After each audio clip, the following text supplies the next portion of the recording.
Bienvenue à ce journal de journaux paru ce jeudi 11 novembre 2021 dans une sélection de la rédaction de JCT Magazine Télévision. L'actualité de ce mercredi 11 novembre reste dominée par l'autorisation des diffusions de deux chansons du groupe MPR et de l'artiste Bob Elvis. Entamons ce tour d'actualité avec 7 sur 7.cd qui titre RDC, la ministre de la Justice instruit la levée de la décision interdisant la diffusion de clips du groupe MPR et de Bob Elvis. La ministre de la Justice, Rose Mutombo, a, dans une correspondance dont la copie est parvenue à 7 sur 7.cd ce mercredi 10 novembre 2021, instruit à la commission des censures d'élever la décision interdisant la diffusion du clip vidéo de la chanson Ninitosalité du groupe MPR. Elle exige notamment à la dite commission des explications sur la procédure suivie pour prendre cette décision. Par conséquent, je vous instruis toute affaire cessante de rapporter la décision et me fournir des explications quant à la procédure par vous, suivie pour prendre pareille décision, a écrit Rose Mutombo. Selon la ministre de la Justice, la décision prise par la commission de censure est illégale et non conforme à la loi, car elle a été prise en l'absence des autres membres de la commission. En considération de ce qui précède, il paraît sans conteste que votre décision est illégale en ce qu'elle est prise en l'absence des autres membres de la commission, comme l'exigent les dispositions sus-évoquées, a-t-elle expliqué.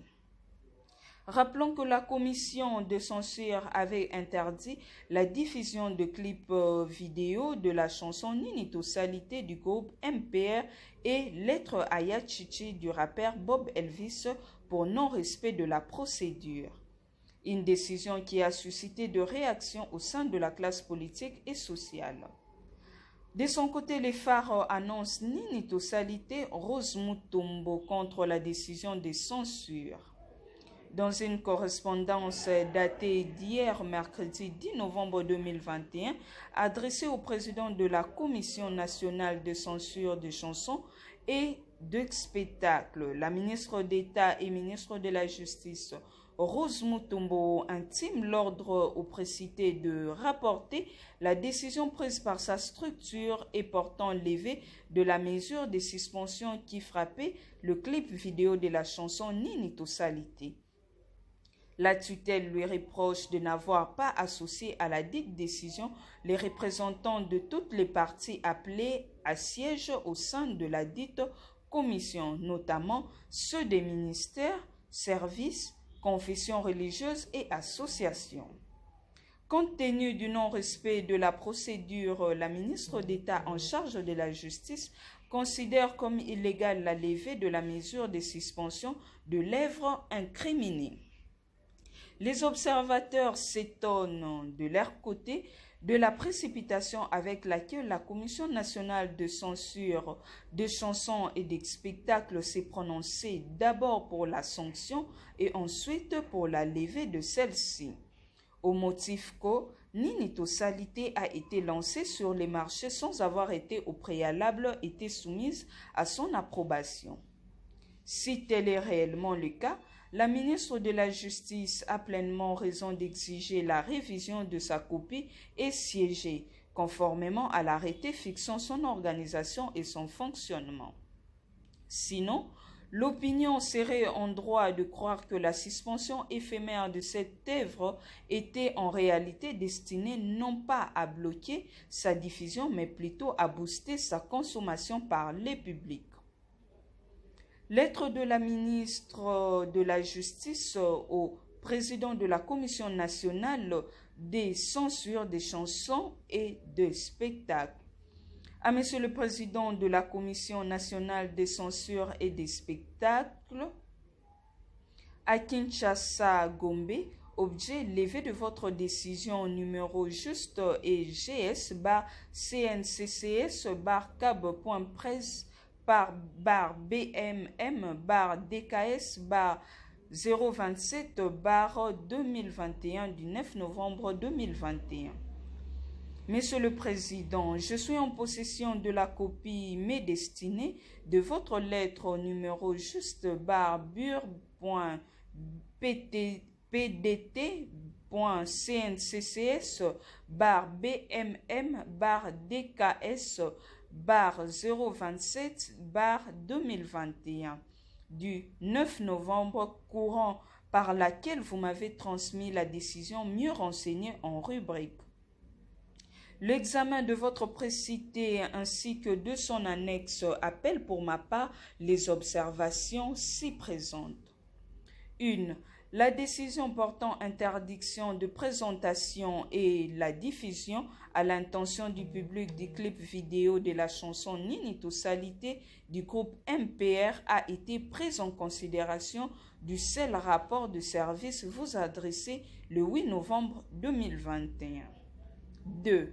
Les décrets numéro 003 du 21 février 1996 portant création d'une commission nationale des censures des chansons et de spectacles, en son article 9 se rapporte à la composition de cette commission qui en a en son sein un comité de direction, de représentation délégués des ministères, services, confessions religieuses et associations sans but lucratif. 3. Les articles 5 et 6 de l'arrêté d'organisation judiciaire numéro 355/CAB/MIN/RI.J et GS/96 du 8 juillet 1996 portant organisation et fonctionnement de la Commission nationale de censure des chansons et des spectacles indiquent la périodicité de réunion de cette commission et le quorum de décision, en l'occurrence la majorité des membres présents.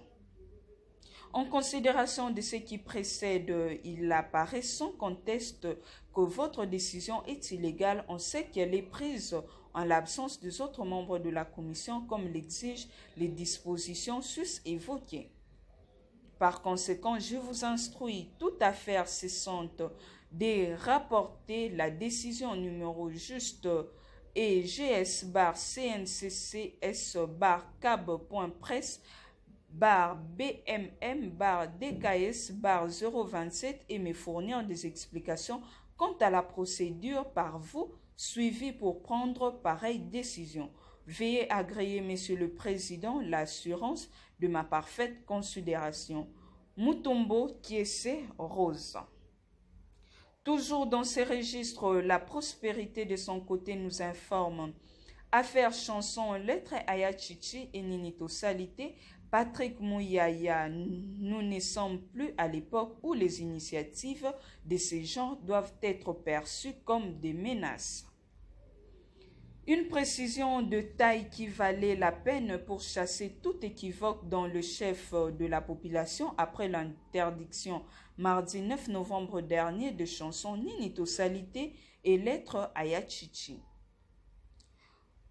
Contacté mercredi 11 novembre 2021 pour des éclaircissements sur la portée et l'origine de ces mesures de restriction de liberté, le ministre Patrick Mouyaya a précisé que le gouvernement n'est ni de près ni de loin concerné dans cette affaire. À l'en croire, le gouvernement n'a pas de prérogatives de s'attaquer à une œuvre musicale qui, du reste, rentre dans le cadre de la liberté d'expression sous réserve de la loi. Le gouvernement n'a fait censurer aucune chanson. Le gouvernement n'a pas de prérogative pour demander la censure d'une quelconque chanson. Nous nous tenons à l'exercice de la liberté d'expression sous réserve de la loi. Ces deux chansons qui sont sorties et j'ai eu l'occasion de m'exprimer sur le contenu. Pour nous, c'est une décision qui nous a surpris. Nous, on n'est pas dans ce type de méthode. Pas du tout, a-t-il déclaré peu avant d'indiquer que l'ombre du gouvernement n'est pas à trouver partout. Quel intérêt nous avons à censurer cette chanson? S'est-il interrogé puis de répondre, nous, en tant que gouvernement, nous sommes interpellés par le contenu de cette chanson. Ici, il faut éviter qu'on fasse d'amalgame entre un service qui travaille suivant ses règles et ses codes et nous, le gouvernement qui prendrions des décisions pour interdire une chanson. Nous ne sommes plus à l'époque où les initiatives de ces genres doivent être perçues comme des menaces. Nous pensons que la liberté d'expression est quelque chose de fondamental dans la démocratie que nous prônons. Même si cette chanson porte une charge contre nous, ce n'est pas contre nous en tant qu'individus, mais c'est pour nous en tant que gouvernement. Nous, ça nous motive, nous allons faire notre part pour nous assurer que nous donnons assez d'espace et l'attention nécessaire aux problèmes de jeunes. Parlons CENI dans cette revue de presse avec actualité.cd qui titre RDC CENI, Denis Kadima multiplie le premier contact avec le diplomate. Le président de la Commission électorale nationale indépendante CENI en sigle Denis Kadima Kazadi a échangé mercredi 10 novembre avec l'ambassadeur de l'Allemagne accrédité à Kinshasa. Les deux hommes ont évoqué le processus électoral à venir après l'installation dernièrement de la nouvelle équipe de la centrale électorale.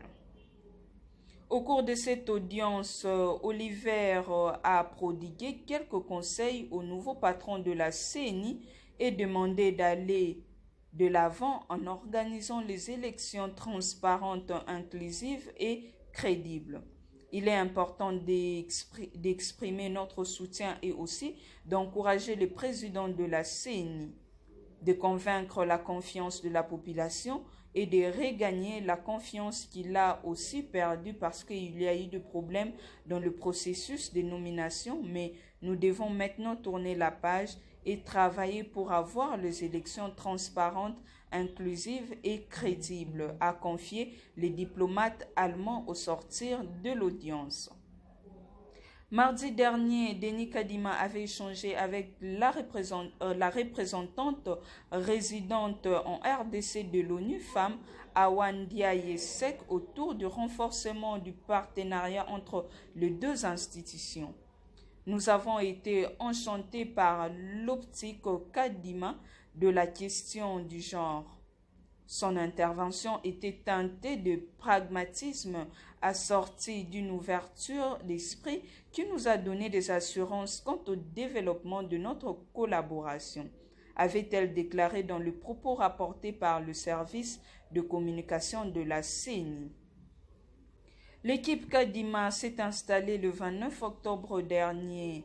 Elle est composée de 12 sur 15 membres que doit constituer la nouvelle CENI. Les 3 représentants de l'opposition ne sont toujours pas désignés. Bouclons cette revue de presse avec Congo Profond qui titre UNESCO Tony Mwaba pour l'inscription de la rumba congolaise au patrimoine culturel immatériel. Le ministre de l'enseignement primaire, secondaire et technique, Tony Mwaba Kazadi, s'est exprimé le mercredi 10 novembre 2021 à la 41e session de la conférence générale de l'UNESCO à Paris, en France. Dans son discours, il a salué l'appui de l'UNESCO dans plusieurs domaines en RDC, entre autres l'enseignement. Tony Mwaba a également plaidé pour que la rumba congolaise obtienne un caractère multinational reconnu. Mon pays a adhéré aux nombreux instruments normatifs du secteur culturel, notamment la Convention de 2003 sur la protection et la sauvegarde du patrimoine culturel immatériel.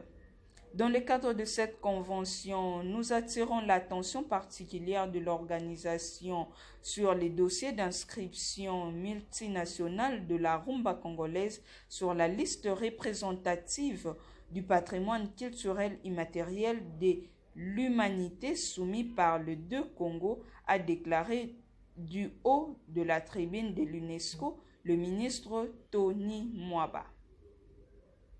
Ces membres du gouvernement Sama Lukonde pensent qu'à travers cette inscription, le capital le plus rapproché du monde, Kinshasa et Brazzaville, auront des interactions culturelles fortes et adaptées au monde depuis plusieurs années.